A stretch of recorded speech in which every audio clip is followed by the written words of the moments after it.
আমিও তো একটা মায়ের সন্তান। এ বাবা 2004 সালে তখন আমার আব্বাজান দুনিয়া থেকে বিদায় নিয়ে কবরে চলে যায়। আমরা এত গরিব বংশের মানুষ, আমার আম্মাজান এত কষ্ট করিয়া আমাদেরকে কামাই করিয়া খাওয়াইছে। আমার আব্বা আজকে দুনিয়াতে নাই। এ বাবা আব্বা 3 বেলা খাবারও খাইয়া বাড়তে পারে না।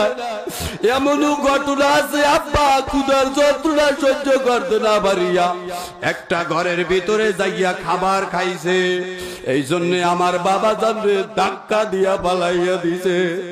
আজকে খাবারের কোনো অভাব নাই। আজকে আমার আব্বা জান দুনিয়াতে নাই, আমার আম্মা জান আছে আলহামদুলিল্লাহ। এ বাবা এ আম্মা জানেরা, আমিও তো একটা মায়ের সন্তান। কিয়ামতের ময়দানে আমার মাওলা জিজ্ঞেস করবে, তুমি কেন আল্লাহর হুকুম মানতে পারো নাই?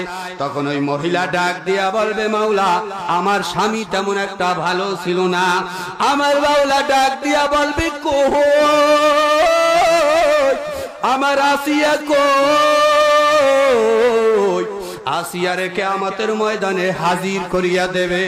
আসিয়া আয়েশা বলবে, বোন কি সমস্যা?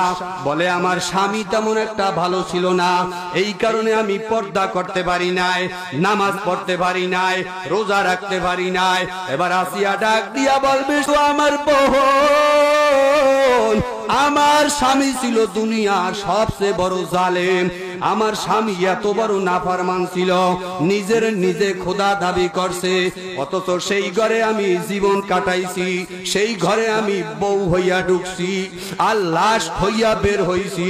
তবুও আমি আমার মাওলারে একদিনের জন্য বেজার করি নাই। জোরে কোন সুবহানাল্লাহ। এরপরে হযরতে আসিয়ার কথা শুনিয়া ওই নাফরমান বেপরদা গান শুনুন না, টিকটক দেখুন না, স্টার জলসা দেখুন না, সিরিয়াল দেখুন না, বেপরদায় চলুন না, নামাজ ছাড়ুন না, রোজা ছাড়ুন না, স্বামীর হুকুম না মানুন না। ওই মহিলার জবান বন্ধ হইয়া যাবে, আর কথা বলতে পারবে না। আমার মাওলা ডাক দিয়া বলবে, কই ও জাহান্নামের ফেরেশতা, জাহান্নামের শিকল লাগায়া এই বেদিন নাফরমান মহিলারে টাইন্না জাহান্নামের মধ্যে ফালাইয়া দে। এ যুবক ভাইয়েরা, ও বৃদ্ধ আব্বা জানেরা, পর্দার অন্তরালের আম্মা জান, কোন অজুহাতে কিয়ামতের ময়দানে জাহান্নামের আগুন বাঁচাইতে পারবে না। এই জন্য দুইটা পায়ে হাত দিয়া বলিয়া যাই, বাবা অল্প সময়ের জন্য দোয়া চাওয়ার জন্য আপনাদের সামনে বসছি, আমার জন্য দোয়া করবেন, আমি আপনাদের জন্য দোয়া করি। দুইটা পায়ে হাত দিয়া বলিয়া যায়, ও যুবক ভাই, ও বৃদ্ধ বাবা, পর্দার অন্তরালের আম্মা জানেরা, এই দুনিয়া দেখতে না দেখতে শেষ হইয়া যায়। আসছিলাম মাওলার হুকুমে, যাব মাওলার হুকুমে, মাঝখান দিয়া কয়টা দিন কার হুকুমে কাটাইবেন? জোরে কান। ওরে আমার মাওলা রে,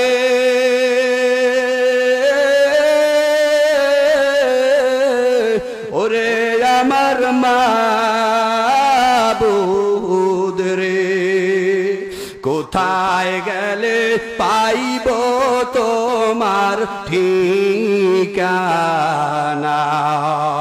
কোথায় গেলে পাইব মাওলা তোমার ঠিকানা? আমার দয়ার মাওলা রে,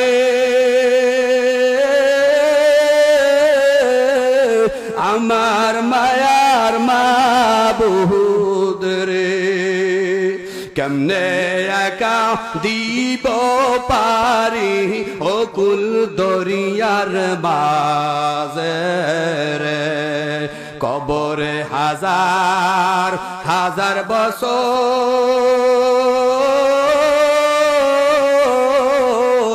হাসরে 50,000 বছর। আল্লাহু আকবার। কবরে হাজার হাজার বছর,